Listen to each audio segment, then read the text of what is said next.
Hello everyone, কেমন আছো সবাই? আশা করছি ভালো আছো। আমার নতুন একটি ভিডিওতে তোমাদের সকলকে জানাই ওয়েলকাম। তো আজ থেকে শুরু হলো আমার ভিডিও আপলোড করা, কারণ অনেক দিন ধরে ভিডিওগুলি আমি আমার গ্যালারিতে জমিয়ে রেখেছি। সত্যি কথা বলতে ভিডিও জমিয়ে রাখার মতো আমার ফোনে আর জায়গা নেই, মানে আমার ফোনের স্টোরেজ ফুল হয়ে গেছে, এরকম একটা ব্যাপার।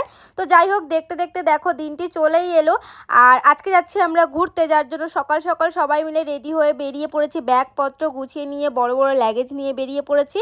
তো আমি আর অপর্ণা মাসি আর এক গাদা লাগেজ নিয়ে আমরা একটা অটোতে এসেছি, আর সামনে এসছে মা, আমার মা, বাবু আর বাবা, মানে আমার শ্বশুর মশাই। তো ওরা আমাদের আগের গাড়িতে এসছে, আর পিছনেও আরেকটা গাড়ি এসছে যেটাতে আমার হাজবেন্ড ব্রজমেশো আর মা আছে, মানে আমার শাশুড়ি মা। তো যাই হোক, মোট 3টে গাড়ি এসছে আমাদের, মানে এতগুলো লোক, এতগুলো লাগেজ, এতগুলো তো গাড়ি লাগবেই। তো দেখো একে একে আমরা সবাই রেলওয়ে স্টেশনের দিকে চলে এসেছি, আর লাগেজ চেকিং করে আমরা কিন্তু ভিতরে চলেও এসেছি। আর আমাদের ট্রেনটাও আমরা খুঁজে পেয়ে গেছি। তো আমাদের ট্রেনটির নাম ছিল নাগরকোল এক্সপ্রেস। তোমরা হয়তো বুঝেই গেছো আমরা কোথায় যাচ্ছি। হ্যাঁ, আমরা যাচ্ছি কন্যাকুমারী। কন্যাকুমারী না শুধু, আমরা অনেকগুলো জায়গা ঘুরবো, সবটাই তোমাদের সঙ্গে শেয়ার করব। অনেক দিন ধরে ভিডিওগুলি আমার গ্যালারিতে জমিয়ে জমিয়ে রেখেছি। সত্যি কথা বলতে ভিডিও আপলোড করার মতো সময় পাচ্ছিলাম না, যেহেতু মা বাবা এসছে, তোমরা সবাই জানো, মানে আমার শ্বশুরমশাই এবং শাশুড়ি মা এসছে এখানে, তোমরা সবাই জানো। তো যার জন্য ভিডিও আপলোড করার মতো সেরকম একটা সময় পাচ্ছি না। এখন থেকে আস্তে আস্তে সমস্ত ভিডিওগুলো তোমাদের সঙ্গে শেয়ার করব। তো দেখো আমাদের দেখতে দেখতে ট্রেন কিন্তু ছেড়েও দিয়েছে, আর ট্রেনে বসে বসেই আমি আগে একটু নেল পলিশ পরে নিয়েছিলাম, কারণ নেল পলিশ পরার মতো টাইম পাইনি আমি বাড়িতে, যার জন্য ট্রেনে বসে বসে আমি নেল পলিশটা পরে নিয়েছিলাম। আর দেখো আমাদের ট্রেন কিন্তু ছেড়েও দিয়েছে। ট্রেন ছাড়ার পরেই অপর্ণা মাসি বার করেছিল প্রন পোলাও, যেটা আমি টেস্ট করছিলাম, মারাত্মক সুন্দর হয়েছিল খেতে।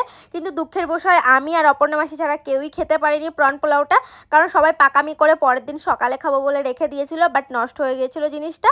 তো যাই হোক, আমি তো টেস্ট করে নিয়েছি। আসলে আমরাও বাড়ির থেকে চিকেন রাইস এসব বানিয়ে নিয়ে এসেছিলাম, রাত্রেবেলা সবাই ওটাই খেয়েছে, কারণ অপর্ণা মাসি বলেছিল আমি রান্না করতে পারবো না, আমার কাজ আছে, মানে আমাদেরকে সারপ্রাইজ দেওয়ার চেষ্টা করেছিল। সারপ্রাইজ দিতে গিয়ে একদম সব কিছু গন্ডগোল হয়ে গেছে। তো দেখো পরের দিন সকাল হয়ে গেছে, সবাই খেয়ে দিয়ে টানা একটা ঘুম দিয়েছে। পরের দিন সকালবেলা ঘুম থেকে উঠে আমি আর অপর্ণা মাসি এদিকে ব্রাশ করতে এসেছিলাম।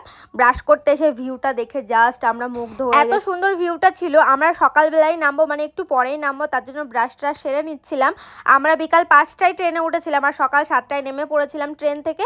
তো দেখো নাগরকোল প্রায় পৌঁছেই গেছে। তো যাই হোক, ভিডিওটি আজকের মতো এই পর্যন্ত। নেক্সট ভিডিওতে আরও কিছু ভালো ভিডিও নিয়ে আসছি তোমাদের সঙ্গে, আর ভিডিওগুলো দেখতে হলে অবশ্যই আমার চ্যানেলটিকে সাবস্ক্রাইব করে রেখো।